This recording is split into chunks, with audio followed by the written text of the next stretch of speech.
Hi everyone, I'm Alexander Zeitlin. This is the Lockdown Lecture Series for Intermediate Viola, adapted from the Alias Music Foundations course for the classroom setting. Let's jump into Lesson 3. So last week, we took our first 4 A sections of our first movement, A1 through A4, and our job was to start to work on the quality portion of these. Now, you were also asked to learn the B sections and the accuracy portions, or basically make sure that you can play it with metronome and can play it by memory.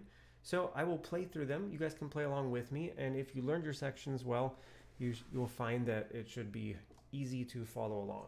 So here are the B sections of the first movement.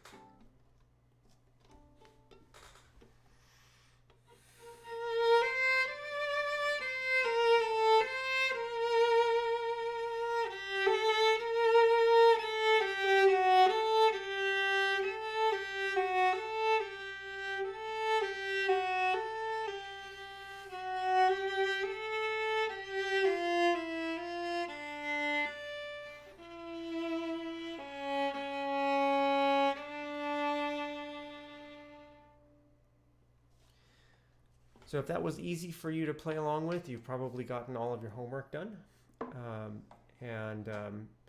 You may now move on to the quality portion.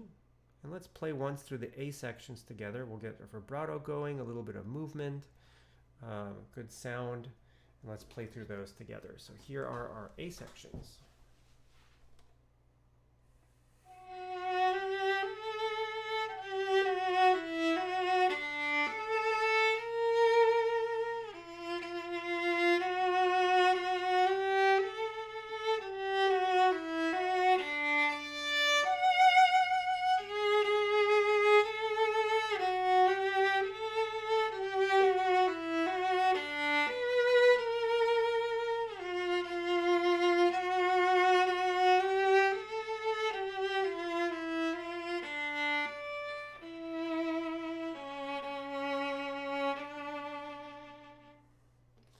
So you should have everything with nice sound and nice vibrato and nicely in tune, and you should be freely moving a little bit.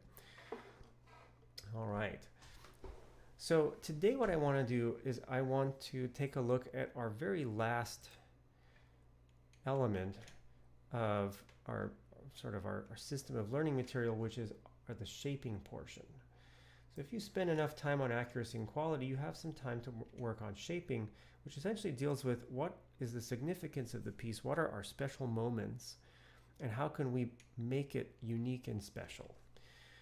So I'm going to sort of treat the piece as if we've learned the entire thing and we have the whole thing with good sound and good vibrato and ready to make it special. You can notice we have some dynamics already.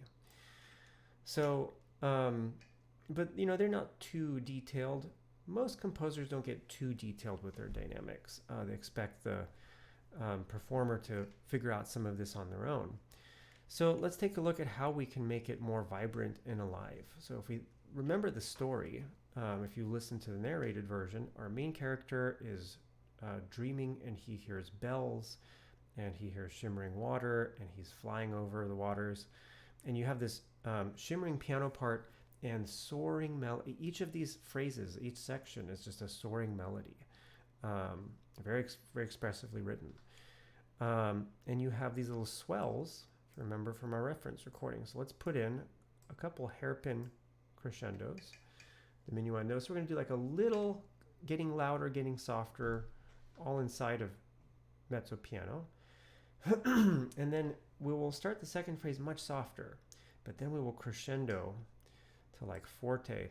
We don't get softer, we keep it forte. And then we will get softer at the end of our third phrase, and our last phrase is almost like a whisper, and we will just slow down a tiny bit. Then we have an agitato marking. You can tell the harmonies change, our vibrato speed will change. So I'm going to draw a forward arrow just to kind of indicate we're moving forward here.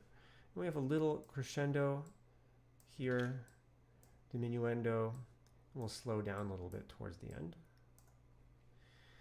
And then finally, our last section will be very soft.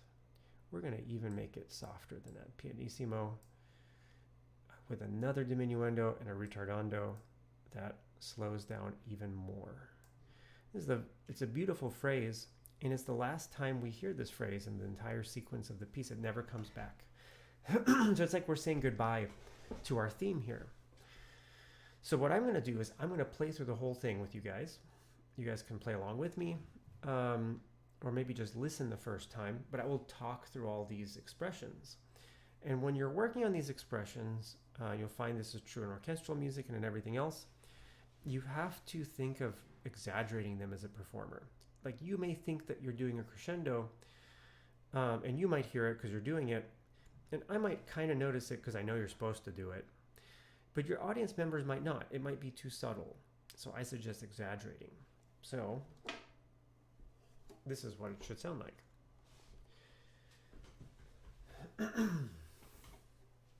All right. So I start. It's a nice, healthy, but soft, gentle sound.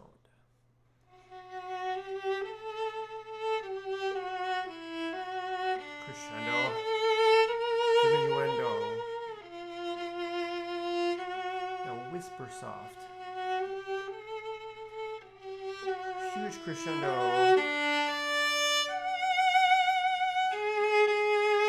Stay loud.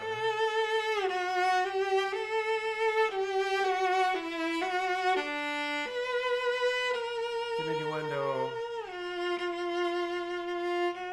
And soft again.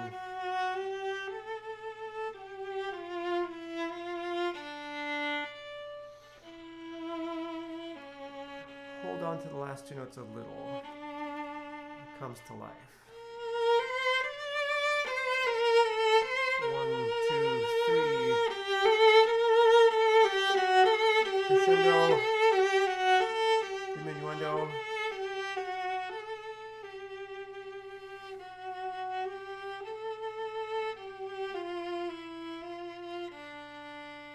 Hold the last few notes. Don't let them go.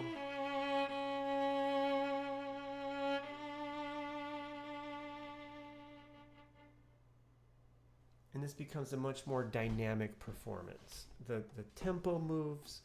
You know, we're now changing the heartbeat of the piece. You know, we learned it with metronome so that we know we can stay to a strict tempo.